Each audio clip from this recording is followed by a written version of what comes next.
So when I was 25, I threw myself a big blowout birthday party in New York City. I just wanted to throw myself like a big party. At the time, I know that like some of my friends were getting married, and it's so ridiculous because I was feeling like left out because I wasn't getting married, and that was literally almost 8 years ago, and I'm still not married, and I'm like way more okay with it than I was back then. But I just wanted to throw myself a big party, and so I did. It was really fun to plan the party. Just to be honest, that was probably more fun than the actual party. I had a Nick Jonas cake because especially at the time I was very into Nick Jonas, and he had just done his like Calvin Klein Marky Mark photo shoot, and so I put that on the cake.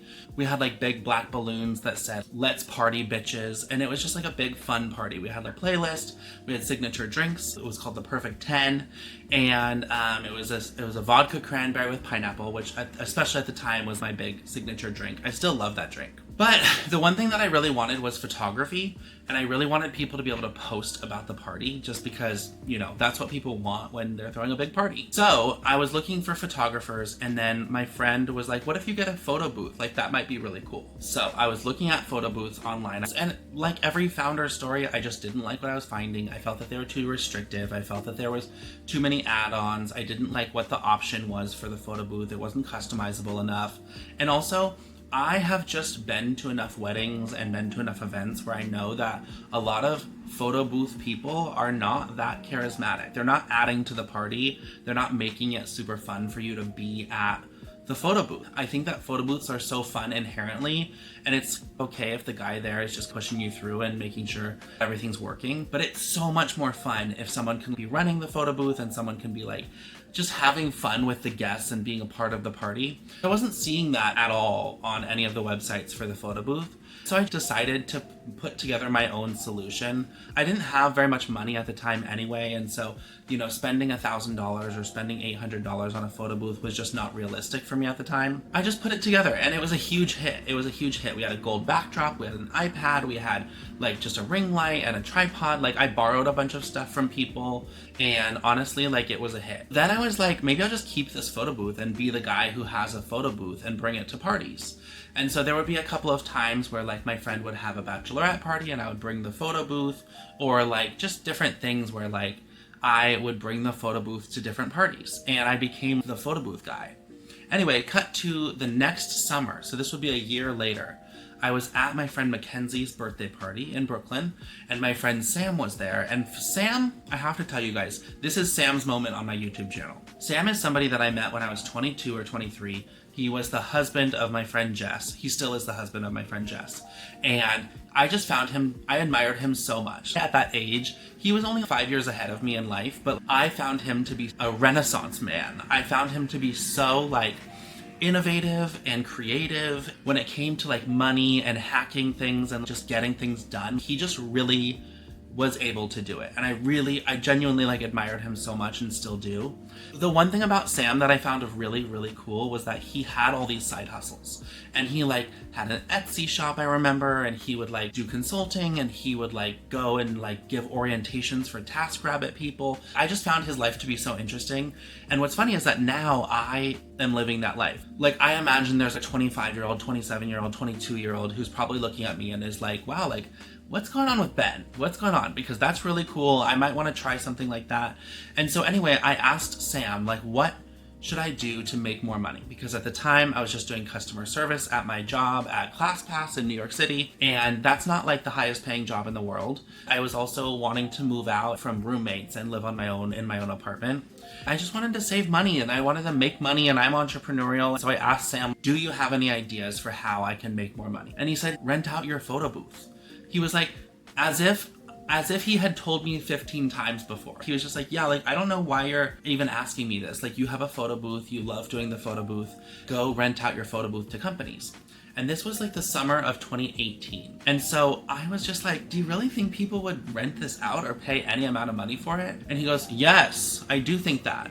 And I was like, okay, well, what do I do? I know enough about starting things up. In college, I had started a wallet company. I had always had my YouTube channels and stuff like that. But this was the first time that I would be approaching businesses and doing something where I'm collecting credit card payments. It was the first time I would be collecting $500, $600, $1,000, like, for one sale. So Basically, like, Sam was my mentor in that way, and he took me to his favorite pizza place in Greenpoint, I think, or just Williamsburg. He was like explaining to me that this is not hard, that this is something I can do on nights and weekends because it's events and that's when events happen, and why it would just be such a good idea for me to do. And I, at the time, was someone who I didn't like to be the kind of person that would get advice and then not act. This is kind of silly, but I was the kind of person where if somebody was giving me advice, I wanted to act on the advice and show them that I was valuing their advice and actually going out and doing what they were recommending. So Sam lived on the Upper East Side. I lived in the East Village, so we were taking the same train home.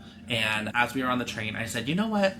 Give me 2 hours. And in 2 hours, I'm going to send you the new Instagram page and the new website for my photo booth company. And I thought this would be a very good, like, experiment for me to see if I could build a business in 2 hours. I don't know why I put that constraint on myself, but I thought, like, I'm just gonna alert people that it exists.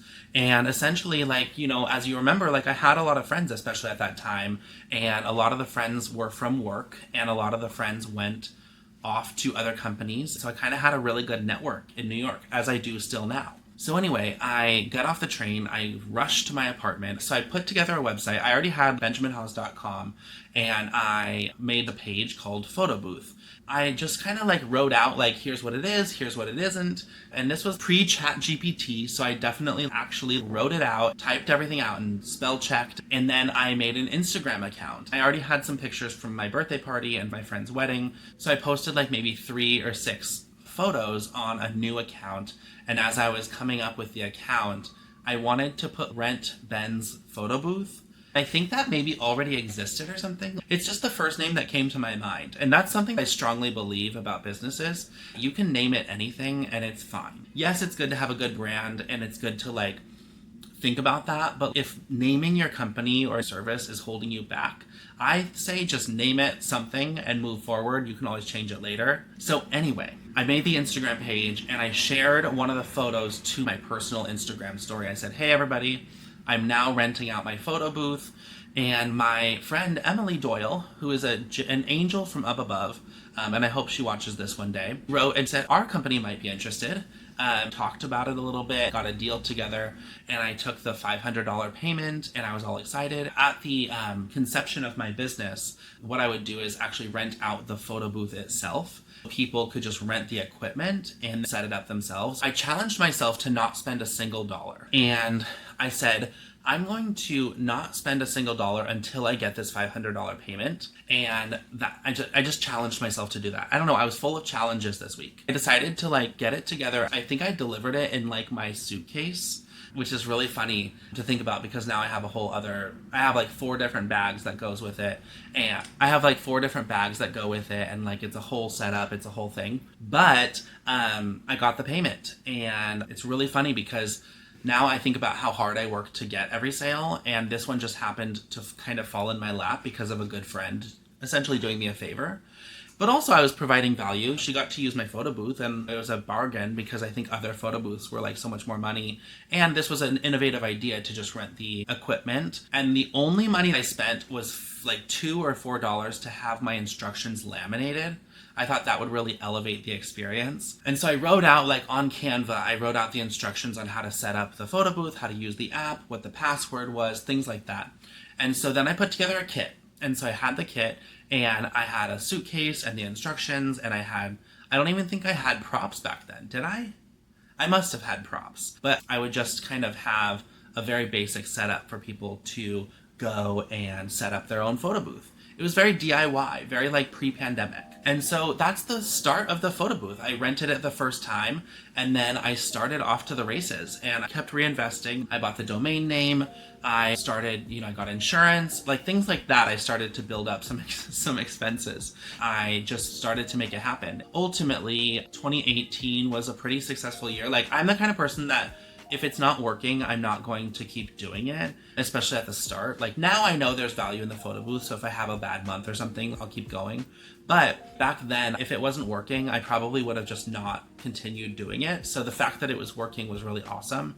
And then in 2019, I was really hustling and I was really going about like getting customers and my Yelp page and my Google page and all of that stuff and like really, really, really being that business guy.